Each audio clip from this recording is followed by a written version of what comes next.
बाबा साहब अमर रहे। आवाज तेज नहीं आ रही है, लगना चाहिए कि यहाँ बाबा साहब के वीर सपूत हैं जो खाना खा रहे हैं। 1 मिनट तेज आवाज में मेरे साथ बोलिएगा, बाबा साहब अमर रहे, बाबा साहब अमर रहे। जय जय जय जय जय भीम, जय जय जय जय जय भीम। बहुत बहुत धन्यवाद। आज इस खपरी पारा ग्राम सभा में बाबा साहब की 135वीं जन्म जयंती के अवसर पर उपस्थित हम सबके विकासखंड छपिया के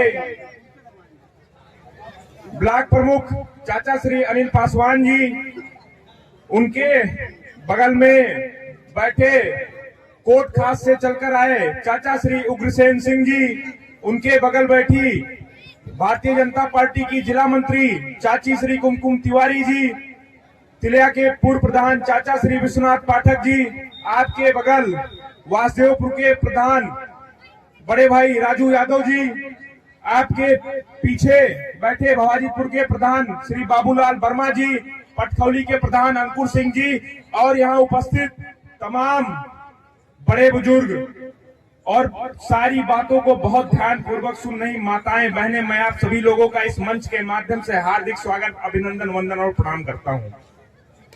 आज हम सभी लोग बाबा साहब की जन्म जयंती के अवसर पर उपस्थित हुए हैं। अभी हमसे पहले प्रमुख जी ने सारी बातों को बताया कि बाबा साहब ने किस प्रकार से हमको संविधान दिया और अधिकार दिलाने का काम किया। बाबा साहब का जन्म मध्य प्रदेश में महू नामक स्थान में हुआ था, हम सभी लोगों को जानकारी है। वहां से उनके पिताजी महाराष्ट्र जाते हैं रोजगार करने, वहां पर वो पढ़ाई करने जाते हैं। पढ़ाई में उनको कितनी कठिनाइयां झेलनी पड़ती हैं हम सभी लोगों को जानकारी है, लेकिन उनकी माताजी ने उनको बताया कि आपको शिक्षा को, कलम को हथियार बना लेना है, जिससे आपको सब कुछ मिल जाएगा।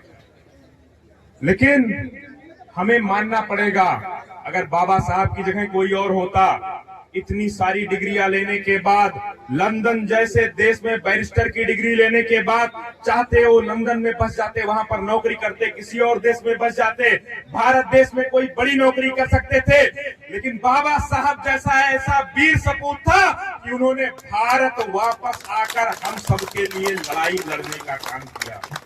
शायद अगर बाबा साहब ना होते तो हम लोगों को जो अधिकार आज मिल पा रहा है, उससे हम लोग वंचित रह पाते। बाबा साहब एक समाज के नेता नहीं थे। हम सभी लोग मैटरनिटी लीव का नाम सुनते होंगे कि जो महिलाएं प्रेग्नेंट हो जाती हैं, किसी भी सरकारी कर्मचारी होती हैं, उनको जो मैटरनिटी लीव, जब वो गर्भवती होती हैं, जो उनको छुट्टी मिलती है, वो बाबा साहब की देन है, जो सर्व समाज की महिलाओं के लिए उनका योगदान था। हम सभी लोग हर वर्ष बाबा साहब की जन्म जयंती मनाते हैं, लेकिन बाबा साहब का 3 सूत्र जो हमसे पहले प्रमुख जी ने संगीत के माध्यम से गायक कलाकार बताने का काम कर रहे हैं कि बाबा साहब ने कहा था, शिक्षित रहो, संगठित रहो, संघर्ष करो। लेकिन आज चल क्या रहा है? हमारे समाज के लोग फेसबुक के माध्यम से केवल संघर्ष करने का काम करते हैं। हम लोगों ने जो बाबा साहब का पहला सूत्र था, शिक्षित रहो, वहां कहीं ना कहीं हम लोग पिछड़ गए हैं। हम लोगों की जो कमियां थी, बाबा साहब ने उस समय छुआछूत खत्म करने के लिए, हम लोगों को तमाम अधिकार दिलाने के लिए संविधान लिखकर चले गए। लेकिन हम लोग उन अधिकारों को तब पा पाएंगे जब बाबा साहब का जो पहला सूत्र था, शिक्षित रहो, उस पर अपने परिवार के बच्चों को, बच्चियों को आगे बढ़ाने का काम करेंगे। सोचने वाली बात है, एक बाबा साहब जो 135 साल पहले जिनका जन्म होता है, उन्होंने कई सारी डिग्रियां ली। उनका जन्म जयंती मनाने के लिए हर गांव में एक त्योहार जैसा माहौल है, लेकिन क्या हमारे परिवार में कोई शाहबाज तैयार होता है? एक छोटा सा सिपाही, एक अदना सा सिपाही हमारे आपके घर में आता है, हम लोग उसके पीछे साहब साहब कह के लग जाते हैं कि नहीं लग जाते हैं? मैं आप लोगों से पूछना चाहता हूँ, लग जाते हैं ना? तो हम लोग क्यों ना अपने घर में साहब पैदा करें, अपने घर में अधिकारी पैदा करें, अपने घर में आईएएस पैदा करें, अपने घर में पीसीएस पैदा करें। बाबा साहब की लाइन थी कि शिक्षा उस शेरनी का दूध है, जो पिएगा वो दहाड़ेगा। हर वर्ष हम लोग आएंगे, ये बातें बताकर चले जाएंगे, लेकिन बाबा साहब को सच्ची श्रद्धांजलि तब मिल पाएगी जब बाबा साहब को मानने वाले हर परिवार का बच्चा बच्चा शिक्षित होगा और इस देश के लिए, इस प्रदेश के लिए कुछ कर गुजरने की क्षमता उसके अंदर होगी। हम सभी लोगों के मन में एक भाव होता है कि भारत देश के लिए हम लोग क्या कर सके। बाबा साहब संविधान लिख के चले गए, हम लोगों को अधिकार दिला के चले गए, क्योंकि बाबा साहब के अंदर भाव था, तन समर्पित, मन समर्पित और यह जीवन समर्पित। चाहता हूं इस देश की धरती, तुझे कुछ और भी दूं, तुझे कुछ और भी दूं, ये भाव बाबा साहब के अंदर था। हम सभी लोग जानते हैं बाबा साहब इस देश के पहले कानून मंत्री थे, लेकिन किसी कारणवश उनकी कोई बात उस समय के प्रधानमंत्री ने नहीं मानी। उन्होंने कानून मंत्री के पद पे लात मारने का काम किया, ये उनका आदर्श था। बाबा साहब बैरिस्टर थे, वकालत करते थे। एक छोटी सी घटना मैं बताना चाहता हूँ। बाबा साहब इतनी बड़ी बड़ी डिग्रियां लिए थे, चाहते तो बहुत बड़ी जगह नौकरी करते, लेकिन बाबा साहब के बच्चे की तबीयत खराब होती है। बाबा साहब काम करते हैं, उस समय संविधान लिख रहे होते हैं, लेकिन बाबा साहब अपना काम छोड़ के नहीं जाते हैं कि मैं अपने एक बच्चे के लिए अगर अपना काम छोड़ के चला जाऊंगा तो मेरे जो भारत देश में रहने वाले करोड़ों लोग हैं वो भी मेरे बच्चे हैं, मैं उनके जीवन के लिए लड़ने का काम करूंगा। उन्होंने अपने बच्चे के बारे में सोचने का काम नहीं किया। कुछ समय के बाद उनके बच्चे की मृत्यु हो जाती है, तो जब उसकी डेड बॉडी, बच्चे की डेड बॉडी घर पर आती है, उस समय बाबा साहब अपने जेब में देखते हैं, उनकी पत्नी देखती है कि बाबा साहब के पास कुछ भी पैसे नहीं है। वो अपने घर में रखी फटी पुरानी साड़ी को देके कफन कहती है, ये मेरे बच्चे का कफन है। सोचिए, ऐसे बाबा साहब थे जिन्होंने कितनी कठिनाइयां झेलने के बाद हम सबके लिए लड़ने का काम किया है। तो क्यों ना उनके दिए गए रास्ते, शिक्षा रूपी, कलम रूपी हथियार जो हमको और आपको देने का काम किया है, उस पर हम लोग चलने के लिए क्यों नहीं आगे आ रहे हैं। आज सोचने का विषय है। देश को आजाद हुए 75 वर्ष हो गया है, लेकिन अभी भी हमारे घर की, परिवार की बेटियां और बच्चे कहीं ना कहीं पीछे रह गए हैं। जो पढ़ाई के क्षेत्र में नहीं जाते हैं, उनको गलत व्यसन हो जाते हैं। नशे के चक्कर में हमारे आपके परिवार के लोग अपना जीवन खराब कर रहे हैं। थोड़ा बहुत पैसा कमाते हैं और वो भी खराब कर देते हैं। एक छोटी सी घटना बता के मैं अपनी बात को समाप्त करूंगा।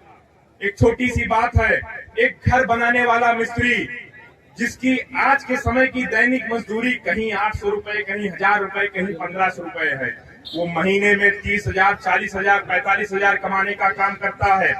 एक प्राइवेट विद्यालय में पढ़ाने वाला शिक्षक जो 5,000, 10,000, 15,000 रुपए कमाने का काम करता है, अगर वो शिक्षक हमें कहीं सड़क पे, मार्केट में, गांव में कहीं मिलने का काम करता है तो हम लोग उसका गुरुजी प्रणाम करते हैं, गुरुजी पाय लागी करते हैं, सर जी नमस्ते करते हैं, मास्टर साहब नमस्ते करते हैं कि नहीं करते हैं? करते हैं।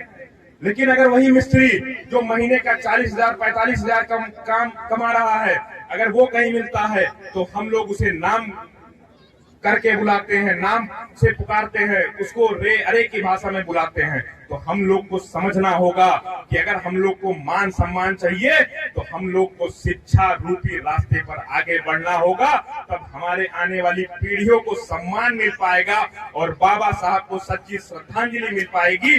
तो आज जब आप लोग अपने घर में जाएं, यहाँ के कार्यक्रम के आयोजक मनमोहन भाई को मैं धन्यवाद देता हूँ, इतना अच्छे कार्यक्रम का आयोजन और संयोजन किया।